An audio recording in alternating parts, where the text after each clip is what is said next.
¿Qué tal, amigos? Este es su programa Efecto Mariposa y como cada jueves presentamos un tema distinto, un tema interesante que comentar.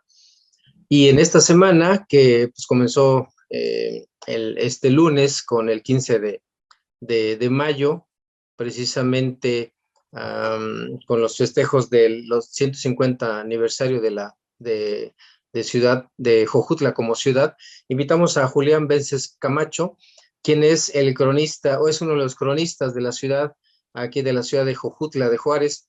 Y pues, ¿qué tal, Julián? ¿Cómo estás? Buenas noches. Pues Julián Vences ha estado, voy a decir algo, a ver si no me equivoco, ¿verdad? Has incursionado en la política, eres una persona que ha trabajado mucho tiempo en algún partido político y que también pues has trabajado por la comunidad y has incursionado. Yo me acuerdo mucho de ti cuando nos echaste la mano, ahí luego platicamos de eso, y nos echaste la mano en algún asunto con una comunidad. Pero platícanos, Julián, aparte de esta parte, de esta faceta política, en este aspecto de Jojutla como ciudad, cuéntanos cómo fue integrado esta idea o cómo se llegó a esta idea de darle el nombramiento a Jojutla como ciudad. Bueno, yo creo que aquí definitivamente una pieza clave en este asunto pues es el gobernador Francisco Leiva, un militar de carrera, un militar sobresaliente en la lucha contra los franceses que querían imponer a Maximiliano. Y en ese sentido, pues era un juarista, aunque la mayor parte de su accionar militar la hizo al lado de Porfirio Díaz, como un subordinado de Porfirio Díaz. Y en este caminar de la guerra, Francisco Leiva acaba definiéndose por Juárez en el momento de la cuestionada reelección. Una vez que ya estaba la República restaurada y que convoca a Juárez a las elecciones, pues obviamente Porfirio Díaz, que era pues digamos, el de los hombres que mayores victorias o mayor cúmulo de honores militares había conseguido en la reforma y que por lo tanto en la guerra contra los franceses. Y por lo tanto, pues los militares en toda esta época, fueran liberales o fueran conservadores, pues no solamente les gustaba hacer la guerra, les gustaba ejercer el poder también, es decir, hacer política. Y el ascenso en la guerra, en la lucha militar, pues les va garantizando puestos en la administración pública. Y es así como cuando es la oportunidad de elegir al primer gobernador del estado de Morelos, una vez que 3 años o 4 años antes ya se había creado este estado, pues el que se creyó con más méritos, pues fue ni más ni menos que el gobernador Francisco Leiva. Pero curiosamente, poco se sabe que el otro candidato con el que se disputó la gobernatura fue ni más ni menos que con Porfirio Díaz. ¿Sí? Ahora, Porfirio Díaz ya tenía aquí, especialmente en Cuernavaca, también una relación vieja. Hay un cronista de Cuernavaca, Carlos Lavín, que ha publicado acerca de una fábrica de cerveza había en Cuernavaca, donde hoy es lo que fue la hacienda Ocampo, donde hoy está una estación grande de autobuses, allí en la selva, a un lado del Parque Melchor Ocampo. Pues esa fábrica de cervezas era propiedad de Porfirio Díaz, ¿no? A principios de siglo. Entonces, no la construyó de la noche a la mañana, fue porque era una enorme fábrica de cerveza, ¿sí? Y esto nada más como un dato para mencionar que Porfirio Díaz tenía intereses económicos, políticos en el estado de Morelos. Y te digo, compite con el gobernador Francisco Leiva por la gubernatura. Y pues, obviamente Francisco Leiva pues, era el candidato de Benito Juárez, ¿no? Y sale triunfador. Ya sabemos que Porfirio Díaz, él después, inconforme, él pues lanzó su propio plan, el plan de Tustepec, y se rebela militarmente, se rebela contra Benito Juárez, ¿no? Pero bueno, eso es después. Entonces, a la muerte de Juárez, yo creo que el gobernador Francisco Leiva, dado ese vínculo que también tenía con Porfirio Díaz, que era oaxaqueño, ¿no? Y que se conocían de mucho tiempo atrás y que conocía Oaxaca y lo que pasaba en Oaxaca, pues se enteró. Pues seguramente le ha de haber llegado un telegrama, un telegrama, porque ya había telégrafo, ¿no? Un telegrama por esa vía se enteraban rápido de que en Oaxaca el gobernador de Oaxaca, creo que ni había gobernador todavía en Oaxaca, pero el Congreso decide en Oaxaca designar a la ciudad, a la capital, Oaxaca de Juárez. ¿Sí? Esto se entera el gobernador Francisco Leiva y se le prende el foco, dice, pues también en Morelos hay que hacer algo, ¿no? Porque además Juárez no solamente ayudó a crear el estado de Morelos. Francisco Leiva había sido diputado federal y como diputado federal gestionó esa solicitud de que el estado de Morelos, de que se creara el estado de Morelos en 1869. Entonces, pues eran los tiempos en que los políticos tenían que pues, hacer mano de lo que fuera pues, para legitimarse, ¿no? Para ganar presencia. Y pues vio que aunque Juárez ya había muerto, pues quedaba todavía un grupo numeroso de seguidores de Juárez. O sea, los liberales, aunque estaban divididos, pues de alguna manera seguían relacionados, ¿no? Y si en Oaxaca le están rindiendo ese honor, están erigiendo en memoria de Juárez, para perpetuar esa memoria de Juárez, ¿por qué no hacerlo en Morelos? No sé cuánto tiempo le debió llevar al gobernador Francisco Leiva pensarlo y decidirlo que fuera Jojutla, la ciudad. Para esto tuvo seguramente que conocer de antecedentes. ¿Cuáles antecedentes? Pues que cuando en Morelos se establecen, particularmente Cuernavaca, la capital de la República, con Juan N. Álvarez, ¿sí? Antes de que triunfara el plan de Ayutla, él estaba al tanto de lo que había sucedido con pobladores de Jojutla y que Juan N. Álvarez había ordenado a Juárez como, parece que era su ministro de Justicia, ¿no? Que atendiera ese asunto.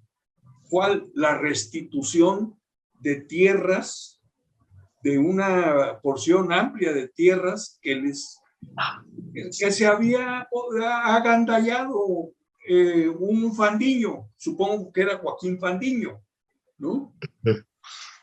Que son las tierras que están donde hoy está la preparatoria, la secundaria, que ahora son del ejido de Panchimalco, ¿no? Pero que las peleaba el pueblo de San Jerónimo Metl, que era el barrio o el pueblo que estaba establecido del otro lado del puente. Ok. Donde existió por muchos años el antiguo rastro,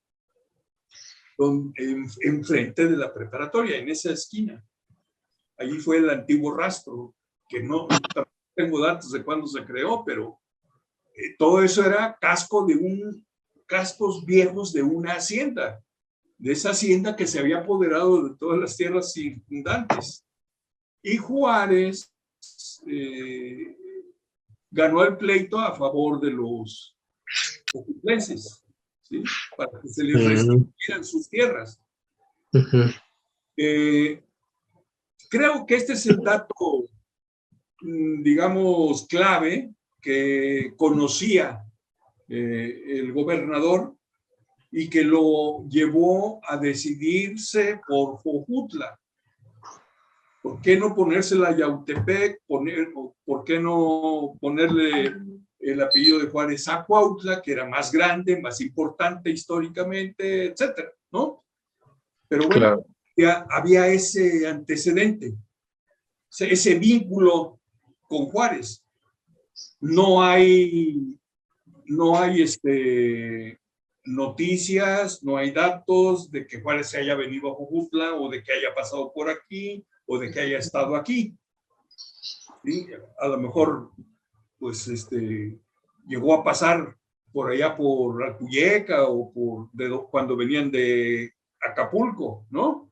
Pero yo no conozco datos que indiquen que él conoció Jojutla. Ahora, hay otro antecedente. En 1865, Joaquín Fandiño, que tenía bajo su resguardo un fondo, pues era un fondo cuantioso que el pueblo indígena de Jojutla, de San Miguel Arcángel, había ido reuniendo de muchos años. ¿Ves las ruinas que hay ahí en el santuario el señor de Tula, ¿no? El señor de Tula. Pues, estaban construyendo ese santuario que nunca se concluyó. Se quedaron ahí paradas nada más las columnas y los muros, y pidieron en una asamblea utilizar Joaquín Fandiño, no sé, utilizar esos fondos para obras importantes. ¿Cuál? Pues básicamente tres. La edificación del Palacio Municipal en la plaza de arriba, ¿no? Y la perforación de 2 pozos artesianos, ¿no? Entonces, la condición que les pone el gobernador es que lo autorice Juárez. Y directamente el presidente. ¿Sí? Y pues el padre Minos en su libro dice que se fueron hasta allá, a Paso del Norte. ¿A Paso del Norte? Sí, porque allá estaba Juárez, era cierto, cuando estaba con su república itinerante, ¿no? Claro.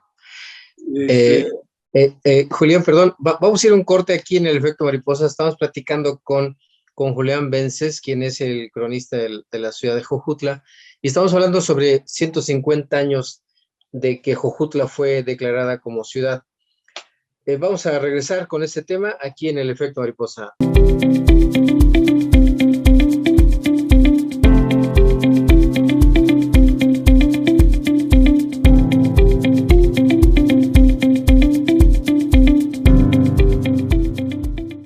Sintoniza todos los noticiarios y programas originales de Cadena Sur Multimedios a través de tu pantalla inteligente en nuestra dirección de YouTube. Si cuentas con una pantalla Smart, es muy sencillo. Solo entra a la aplicación de YouTube, busca nuestra dirección, Cadena Sur Noticias, a la hora de nuestros programas o a cualquier hora. Y listo, no te quedes fuera. Información y entretenimiento desde la comodidad de tu hogar con Cadena Sur Multimedios. Además, visita nuestras diferentes plataformas digitales. Cadena Sur Multimedios.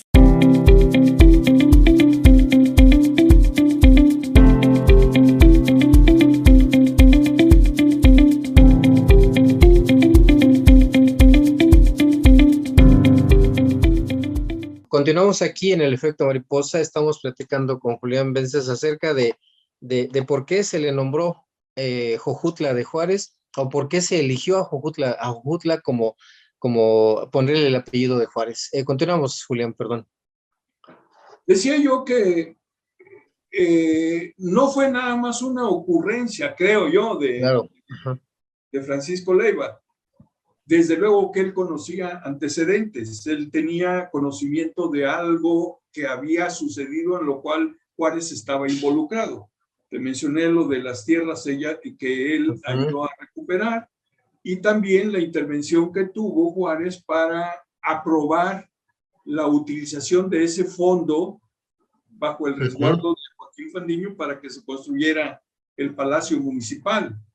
Entonces, yo creo que todos estos hechos fueron los que, sumados, dijeron, pues ¿dónde? Pues Jojutla. ¿Y por qué? Claro. Porque valía la pena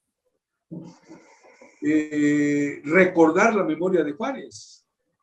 Yo alguna vez oí que decían, no, es que era salamero y lambiscón y todo eso, pero ya no podía ser lambiscón ni salamero con alguien que ya se había muerto, ¿no? Claro. Lo hace por perpetuar la memoria, por rendirle un homenaje, y sobre todo porque en Oaxaca ya se lo habían hecho, ¿no? Pues hay que seguir el ejemplo. Seguramente, yo estoy suponiendo, a lo mejor son elucubraciones mías, pero de alguna manera tenemos que ir entendiendo por qué suceden estas cosas. Ahora, claro, definitivamente no puede omitirse el dato de que ¿cuántos años? 40 años atrás había llegado aquí a esta región, a Jojutla, un hombre que hizo magia, Ricardo Sánchez. De veras, si Ricardo Sánchez no hubiera pasado por acá o no se le hubiera ocurrido establecerse aquí con su familia, quién sabe qué hubiera sido de Jojutla. Pero ese hombre fue clave. ¿Por qué? Pues por el arroz que él se le ocurrió traer de otro lado, ¿no? El primero que trajo no pegó, dicen que fue un arroz morado, pero luego cambió de semilla, de variedad, y se dieron cuenta que salía un arroz muy sabroso, muy delicioso y muy apropiado para la cocina. Entonces, esa prosperidad en torno al arroz, pues hizo que esta región creciera rápido y que pasara de ser una villa, un pueblito, una aldea. El mismo padre mismo, cuando nos reproduce la crónica del traslado del señor de Tula, nos habla de cómo eran las callecitas, que eran, es más, dice, unos callejones entre los árboles, ¿no? No tenía forma el pueblito todavía. Estamos hablando de 200 años o 250 años atrás, ¿no? Pero resulta que después de 1838, más o menos, por ahí, cuando el arroz se empieza a cultivar, empiezan a llegar muchas gentes de otros lados a alquilar tierras o a comprar tierras y a producir arroz, ¿no? Y se crean los molinos de arroz. Y independientemente del arroz también está la caña, ¿sí? Había haciendas cañeras o panocheras, como les decían, ¿no? Donde se hacía, prácticamente lo que hacían era piloncillo, ¿no? Pero pues estaba la hacienda de San Nicolás, la hacienda de Zacatepec, la Juan Pagaza, la de Juan Pagaza, ¿no? En Zacatepec, la de El Higuerón. En El Higuerón había otra hacienda, otro molino también le llamaban, ¿no? Y pues eran fuentes de trabajo. O sea, fuentes de trabajo alrededor de las cuales se van estableciendo comunidades. Así surgió El Higuerón, ¿sí? Así surgió Galeana, así surgió Zacatepec. ¿Sí? Alrededor de una actividad económica, ¿no?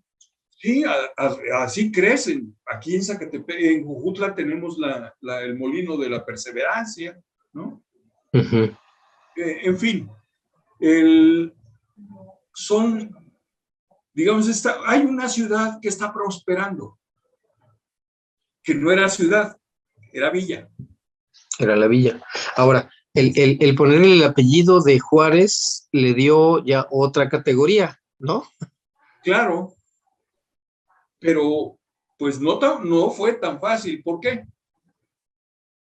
Yo digo que este asunto no lo podemos disociar de otro hecho. La petición que en 1865, creo, habían hecho de viva voz, dice el padre Minos, la hicieron de viva voz, todos los miembros del Cabildo, con Joaquín Fandiño, creo que era el presidente. Es más, incluso da los nombres de 10 regidores que había en Jojutla en ese entonces, incluso nombres de propietarios y de suplentes. A todos los menciona y dice, le solicitaron de viva voz al obispo Pelayo, que andaba de visita, que se declarara vicaría fija, es decir, pues que querían que hubiera un sacerdote aquí de planta que los atendiera. ¿Por qué? Porque ya había demanda, ¿sí? Claro. Ya había más gente y pues ¿qué servicios religiosos demanda la gente católica en este caso? Pues son bautizos, ¿no? Las bodas, las misas de cuerpo presente, y pues no tenían que estar, a cada rato tenían que estar yendo a Tlaquiltenango hasta allá, porque allá estaba el centro político y religioso. Entonces, por eso solicitan que se decrete aquí la vicaría fija, para que tengan un cura de planta, ¿sí? Que los atienda, que atienda todas estas necesidades. Y es interesante ver cómo el obispo les responde, ¿no? Y les dice que sí, que se las va a crear, pero que se tienen que hacer cargo del mantenimiento, del sostenimiento, y que le tienen que buscar casa al cura, en fin. Y además que tienen que pagar un diezmo a Tlaquiltenango para compensar la pérdida en egresos que va a tener. Este hecho también no lo podemos desligar de lo que después hará una necesidad elevar el rango político-social de Jojutla, convertirlo en ciudad. Y yo creo que el gobernador Francisco Leiva tuvo ese tino, ¿sí? Ese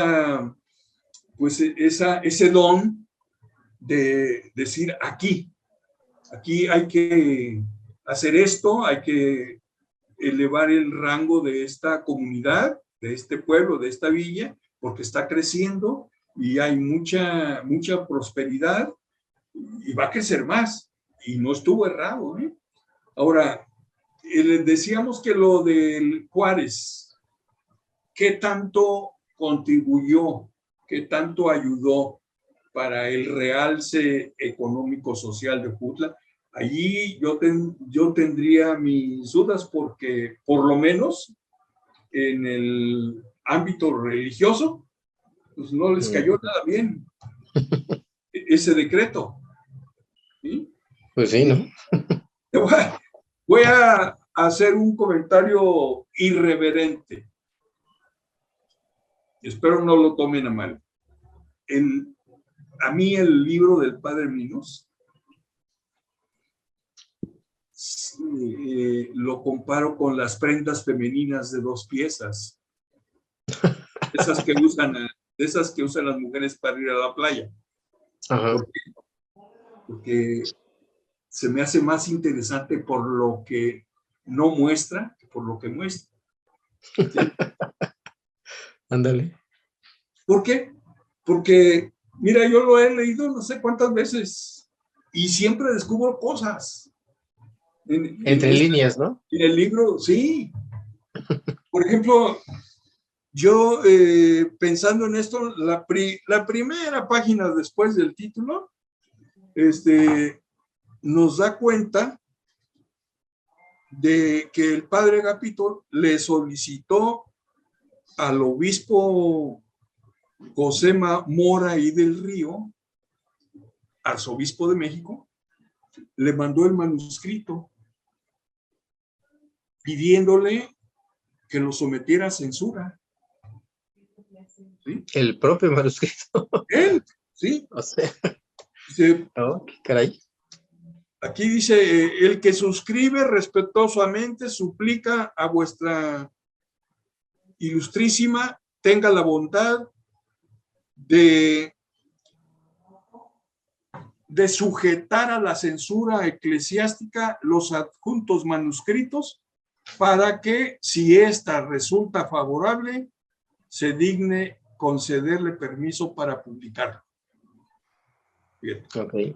Y ¿cuántas veces abrí este libro y me salté esto? ¿No? No le di importancia. Ahora, en estos días que lo estuve releyendo, fue que dije, ¿por qué se brincó en la efemérides que viene al último? ¿Por qué se brincó 20 años el padre Minos? Es que no se lo brincó él. Yo creo que fue la censura, ¿no? Producto de eso. Todo lo que hablaba de Juárez y lo del decreto, se lo mucharon. ¿Sí? Mira. Obviamente no lo dicen, se autoriza después de que le quitamos esto, ¿no? Pero viene la respuesta y le dice que el obispo, el arzobispo Mora y del Río, se lo turna al censor. Y ya el censor emite un fallo. Y juzga la obra del referido sacerdote eminentemente moral y patriótica, ¿no? Y autoriza que se publique. ¿Sí? Con esas correcciones. Sí. Obviamente no hablan de las correcciones ni de lo que... No, claro. No, o sea, no dicen correcciones, pero se publica como ellos lo quisieron publicar. Exacto. Entonces, ese es el tema. Si te fijas, la creación de la vicaría fija no es una solicitud de ciudadanos comunes y corrientes, no. Claro. Es la solicitud hecha por la autoridad municipal. Ya era municipio.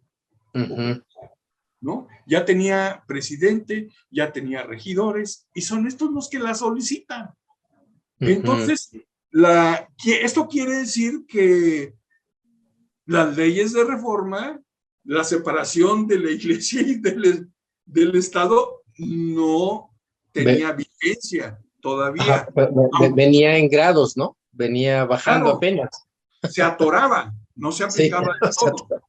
Para ese año ya estaba el Camposanto, el Panteón. Ese sí ya se había separado. En el 1865 ya existía, ya se había empezado a enterrar a la gente allá, ya no en el atrio de Jojutla. Y cuando dicen atrio, yo me pongo a pensar en el atrio de Santo Domingo de Guzmán. Que es muy grande. Es muy grande. Así debió de haber sido el de Jojutla. Sí, ¿verdad? La Alameda debe estado incluido. Yo creo que la Alameda y hasta la esquina de allá atrás, de donde eran las 15 letras. ¿Por qué? O sea, todo. Sí, esa cuadra completamente. ¿Por qué digo eso? Estas deducciones las saco porque resulta que del límite de donde hoy es el santuario, del límite hacia la esquina de las 15 letras, ¿sabes de quién era esa propiedad en 1905? El que después fue general zapatista, Aranda. Vicente Aranda. De Vicente Aranda, él era el dueño de todo eso. ¿Sí? Y alguien de su familia, hace poco, me platicó que con el tiempo, pues Vicente Aranda vendió porciones, ¿sí? Y la porción. Pero dice que recuerdan claro que la porción que colinda con la barda del santuario, del señor Tepula, dice que allí encontraron unos restos humanos. Por eso digo que todo eso era panteón, ¿no? Sí, claro. Ahí enterraban a la gente, pues era... O sea, lo común después de la reforma, una de las cosas que mandató la reforma, las leyes de reforma, es ¿cómo se llama? La de bienes de manos muertas. Quitar vender esas propiedades para recaudar dinero. Y seguramente, pues, ¿quiénes se hacían de las propiedades de la iglesia? Pues los políticos de aquella entonces, o la gente que tenía cierto nivel, ¿no? Sí, que tenían. Y seguramente don Vicente Aranda, o si él no la compró directamente, pues se la compró a alguien que había salido beneficiado de las leyes estas de reforma. Claro. No sería descabellado pensar que la mamá de don Vicente Aranda o el papá de don Vicente Aranda hayan sido los primeros que compraron ahí. Te voy a decir por qué. Porque doña Manuela Molina, que fue una señora que murió de 116 años. Ahí está su lápida. Donde está la lápida de Vicente Aranda, en el panteón, ahí está la lápida de doña Manuela Molina, que era su mamá. La señora nació en 1800, creo que 50 y tantos, ¿no? O sea, era jovencita cuando sucedió todo lo de la creación del municipio y la creación de la ciudad de Jojutla, ¿no?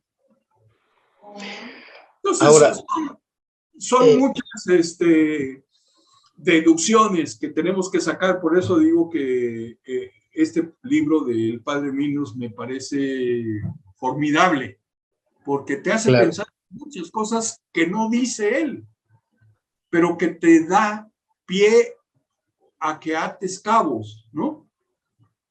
Yo creo claro, que esa es la importancia de los buenos libros, ¿no? claro. Que no te resuelven todo, sino que te Pero, van guiando.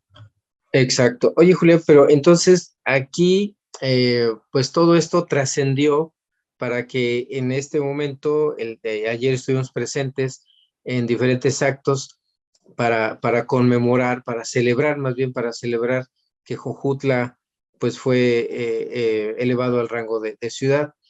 Eh, para cerrar este primer programa, porque veo que hay mucho que decir todavía, vamos a cerrar este programa con un mensaje final que tú quieras decir de este primer programa de 150 años de la elevación a rango de ciudad de Jojutla. En un breve mensaje, ¿qué podrías decirnos sobre esto? Bueno, mira, a mí me tocó, pues de joven, eh, participar en algún evento como público asistente, pues, de los festejos del centenario. Y al centenario. Pues ya no, a mí en lo personal ya no me va a tocar el bicentenario, ¿no? Claro. Biológicamente es imposible, Es imposible, sí, para varios de nosotros. ya no dan las cuentas, ¿no? Claro. Pero qué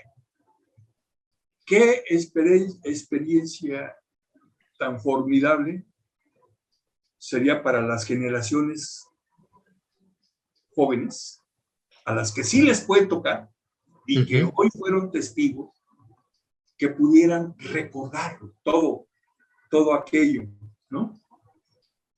Yo he escuchado, por ejemplo, de varias personas, incluso entrevisté al presidente interino encargado de la celebración del centenario, ¿sí? Y me llenó de gozo enterarme de muchas cosas, como por ejemplo, como él quedó de presidente interino don Dámaso Medina, en 1973, sí. cuando él entra, ya no había fondos, no había dinero. Y él, pues ya tenía encima los festejos. Y el tesorero dice, pero pues no hay dinero. Cero, o sea, estamos en cero. ¿Cómo? ¿Sabes qué hizo este hombre? Y era un hombre que no había tenido escuela. Afortunadamente todavía vive, tiene 88 años. Pero tiene una memoria privilegiada. El señor se acuerda de todo y está lúcido. Y él me platicó que cuando le dijeron no hay dinero, dice, ¿cómo?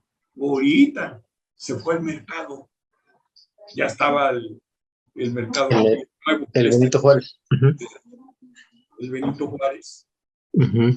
Y habló con todos los representantes de los comerciantes. Todos estuvieron de acuerdo en aportar. Unos dieron dinero, o sea, en efectivo, otros dieron comida, los carniceros aportaron chicharrón, cecina, carne para barbacoa, y el festejo fue a puerta abierta en los focos, a un lado del Bugambilia. Dice que se atascó de gente a la hora de la comida, es decir, hubo apertura, no fue exclusivo de una minoría, de un grupo selecto, no, fue abierto al pueblo y dice que para todos hubo, ¿no? Aparte de que hubo un comité de 3 personas a quien él les encomendó el programa para festejar los 100 años. que estuvo de primera, según nos cuentan y según algunas fotos que yo viste. ¿Quiénes fueron esos tres personajes? El maestro Eudocio Mora, los tres alegres compadres, el profesor José Santos Campos Méndez y el profesor José Socorro. Ellos fueron los que, digamos, no los únicos, pero fueron los principales, los ejes de la conmemoración del centenario.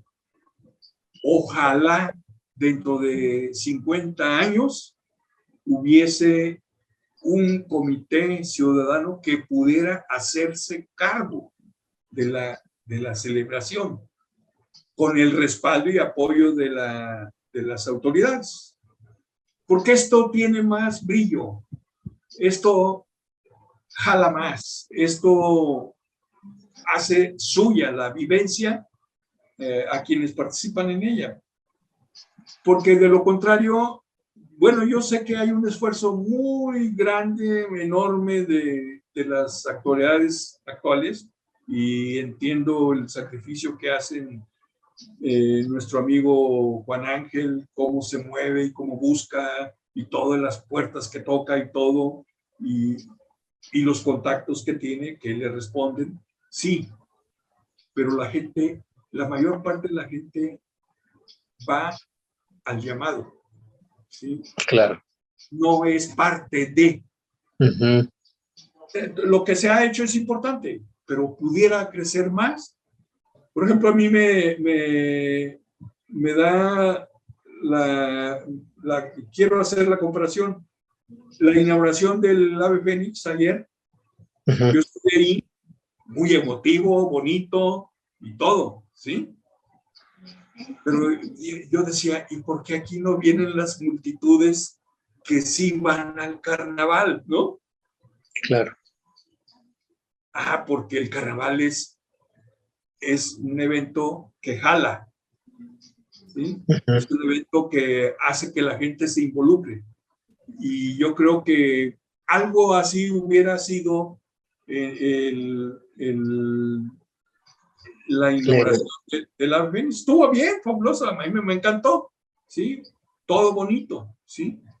Pero como que yo digo, híjole, hubiera habido más gente, ¿no? Pero, a lo mejor es porque un carnaval no causa controversia, ¿no?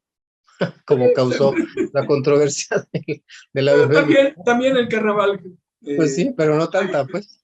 Sí, pero bueno, así son las cosas. Y yo digo que son lecciones que para las futuras generaciones, ojalá las tomen en cuenta, ¿no? Claro. Que se acuerden de lo que hicieron los de hoy, ¿no? Se van a acordar, seguramente. Claro. ¿Cuál sería tu mensaje final para cerrar tu participación en una frase completa para la gente que vivimos aquí en Jojutla? Para mí es difícil, no tengo el don de la síntesis, pero yo te diría que Jojutla es un pueblo vivo que tiene sus brazos abiertos y que esa generosidad y hospitalidad de los jojutlenses nunca va a acabar. Está a la disposición de todos aquellos que quieran venir y quieran ayudar al engrandecimiento de esta patria chica, de este pequeño territorio que nos enorgullece. Claro. Pues yo también para cerrar te quiero comentar que desde chico, pues yo siempre decía Jojutla es de las 3 ciudades importantes de Morelos: Cuernavaca, Cuautla y Jojutla. Aunque por muchos años fue una ciudad pequeñita, ¿no? Un municipio pequeño, muy poca población, pero la actividad económica, la actividad comercial aquí en Jojutla pues era lo que es lo que ha movido mucho el sentimiento y quiénes somos ahora todos los jojutlenses. Julián Vences, pues te quiero agradecer mucho tu participación en este efecto mariposa, con este tema de los 150 años de la elevación a Jojutla como ciudad. Te agradezco mucho. A ti, estoy agradecido contigo y gracias. Y a la orden. Pues muchas gracias otra vez. Y esto fue Efecto Mariposa, un programa para hacer conciencia ciudadana, un programa que se transmite a través de Cadena Sur Multimedios en Facebook y Cadena Sur Noticias en YouTube. Pues esto fue Efecto Mariposa. Buenas noches.